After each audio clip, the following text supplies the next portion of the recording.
Hey groupers, Pastor Marshall here, and our new baptistry prep room, these wonderful rooms that Steve Dunham built for us. Pretty awesome. Thank you, Steve.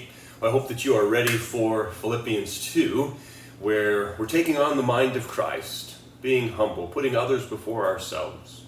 I started my message this week, a great way to start my message, with universal sin. I suggested that part of our sinful nature that I think that is universal, that all human beings experience this type of fallenness, is that we have a dividing nature. And what do you think of that idea?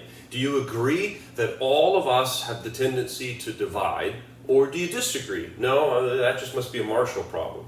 Besides what it says in 1 John 2:16, where John talks about the sins that are common to man, do you think that there are other universal sins that permeate all mankind?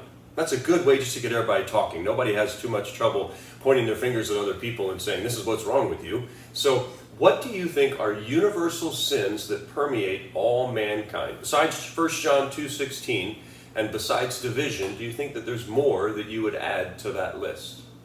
Well, that's not the most positive way to start a small group. And so let's change gears and let's be positive. Verse 1.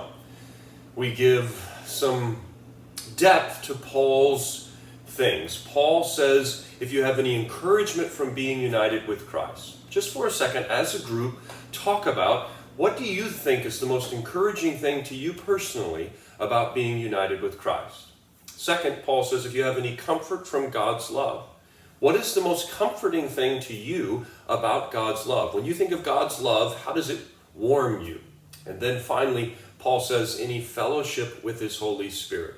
How do we fellowship with the Holy Spirit?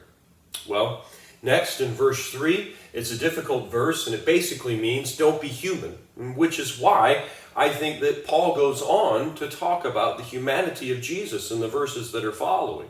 Because I think otherwise we would just come up with this excuse. Verse 3, we'd say, well, I'm human and I can't do that.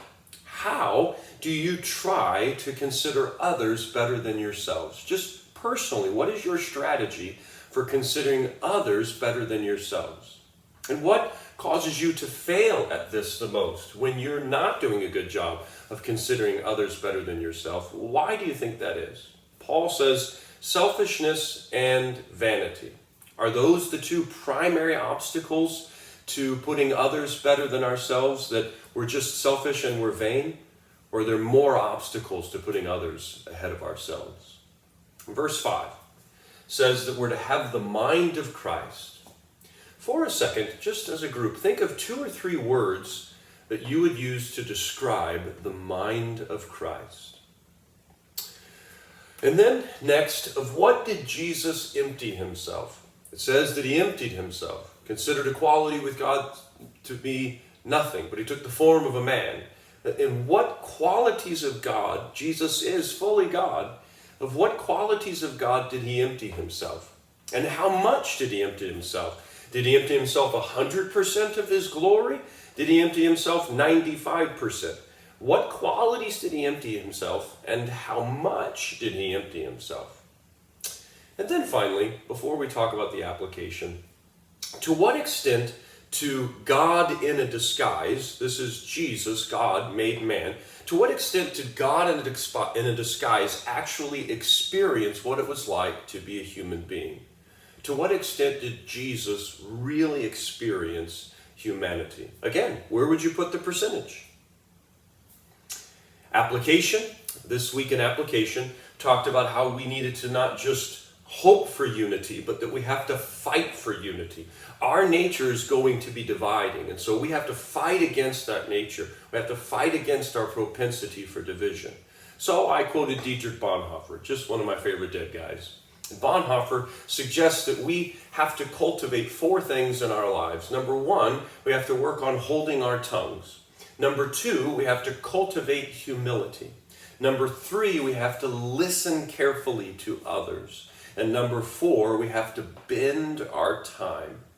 So, which one of these 4, holding our tongues, cultivating humility, listening carefully, or bending our time, Which of those four do you need to be the one that you're going to work on this week, that you see is what you need the most help with? Well, we're going to finish the next half of Philippians 2 next week in church, and we'll finish it in Bible study too. I hope that you have a great group, and I hope that you had a wonderful Thanksgiving, and Christmas is coming. God bless.